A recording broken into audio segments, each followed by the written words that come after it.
નમસ્કાર, મારું નામ ડૉક્ટર ગૌરવ ચૌહાણ. અ, આજે 13 તારીખ પરોઢે સવારથી કરીને અત્યાર સુધી ગુજરાતની અંદર ઘણા બધા અર્થક્વેક આવ્યા. પણ એમાંથી આપણે 3 અર્થક્વેકની વાત કરશું. જે મતલબ એક રણમાં આવ્યો, જે ધોળાવીરાની નોર્થમાં આવ્યો એ, અને બીજો ભુજની સાઉથ ઈસ્ટમાં આવ્યો, અને ત્રીજો પોરબંદરની વેસ્ટમાં દરિયાની અંદર આવ્યો. તો એના વિશે આપણે ચર્ચા કરશું કે એ જે ભૂકંપ આવ્યો એ કયા ફોલ્ટના અલંગ આવ્યો, અને એમાં શું મતલબ આપણે નવી વાત જાણવા મળે છે. તો હું મારી સ્ક્રીન શેર કરું છું. આપણે સૌથી પહેલાં તો પહેલી સ્લાઇડમાં આપણે જોશું કે કેવી રીતે આપણે ભૂકંપના લોકેશન દેખાય છે. તો આપણે આ સ્લાઇડ ઉપર ગુજરાતનો મેપ દેખાય છે, જેની અંદર આપણે ક્લિયર કટ જોઈ શકીએ છીએ કે 3 સ્ટાર છે આ મેપની અંદર. જેની અંદર આ સૌરાષ્ટ્રની સૌથી પહેલા વાત કરીએ. જે સૌરાષ્ટ્રની અંદર જે પોરબંદરની બાજુમાં દરિયાના અંદર એક ભૂકંપ આવેલો છે. બીજો ભુજ અને અંજારની વચ્ચે સાઉથમાં એક ભૂકંપ આવેલો છે, અને ત્રીજો રણમાં આપણે 3 દેખાય છે. Institute of seismological research Gandhinagar, જે ભારતનું એકમાત્ર ઇન્સ્ટિટ્યૂટ છે જે ભૂકંપ ઉપર ભૂકંપ ઉપર બહુ સારું એવું ડેપ્થમાં રિસર્ચ કરે છે, ખાસ કરીને કચ્છ, ગુજરાત અને હિમાલયન અર્થક્વેક ઉપર.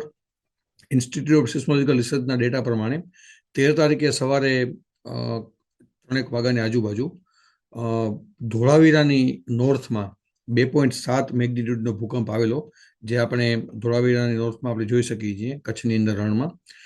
આ જે ભૂકંપ આવેલો એ નગર પારકર ફોલ્ટ ઉપર આવેલો છે. ખડીરમાં ધોળાવીરાની જે છીપર પોઈન્ટ આપણે કહીએ, છીપર પોઈન્ટથી આગળ રણ તરફ જઈએ તો એક ચેરિયા બેટ આવે, અને ત્યાંથી 25 કિલોમીટર આગળ રણની વચ્ચે એક મતલબ આશરે 1000 કરોડ મતલબ 100 મિલિયન યરથી ઓલ્ડ જે પથ્થર છે, 100 મિલિયન યરથી ઓલ્ડ પથ્થર છે, જેની અંદર સાયનાઇટ અને ગ્રેનાઇટ જેવા પથ્થરો દેખાય છે. બહુ નાનકડો ડુંગર છે, જેને મેરુડા ટક્કાર કહેવામાં આવે છે. અને રણની અંદર એ પથ્થર મળી આવો ઇન્ડિકેશન છે કે અહીંયા કને કોઈ ફોલ્ટ જાય છે, ને ઘણા બધા રિસર્ચે કીધું છે કે ત્યાં નગરપાલિકા ફોલ્ટ જાય છે.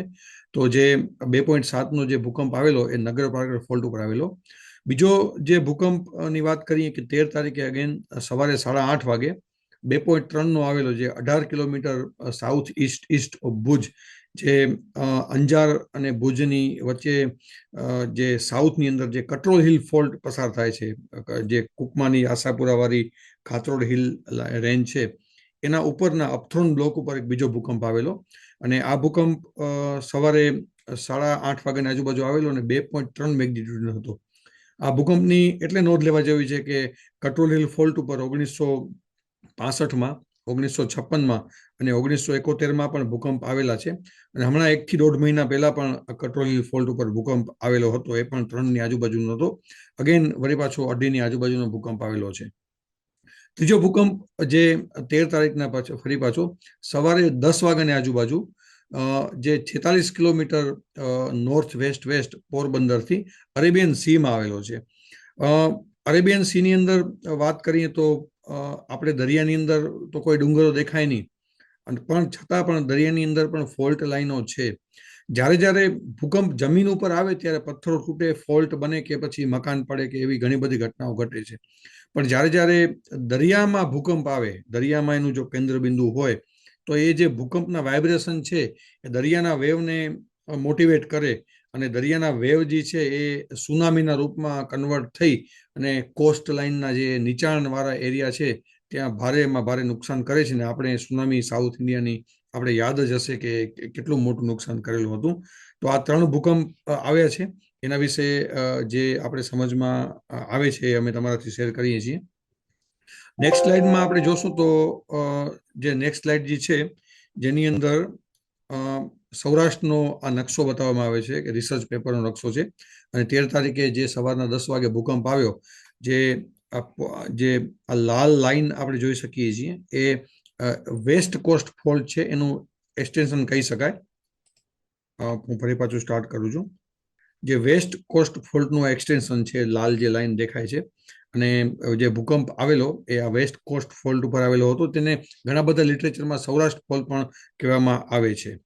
જે વેસ્ટ કોસ્ટ ફોલ્ટ ઉપર ભૂકંપ આવેલો અને ઇન્સ્ટિટ્યૂટ ઓફ સિસ્મોલોજીકલ રિસર્ચ દ્વારા પણ સ્ટડી થયું છે કે જ્યારે જ્યારે અરેબિયન સીની અંદર કોઈ ફોલ્ટ એક્ટિવ થયા હોય ત્યારે અરેબિયન સીની અંદર ભૂકંપ આવેલા છે અને એને દીવ સુધીના દરિયા કિનારાઓમાં સુનામી સર્જી હતી.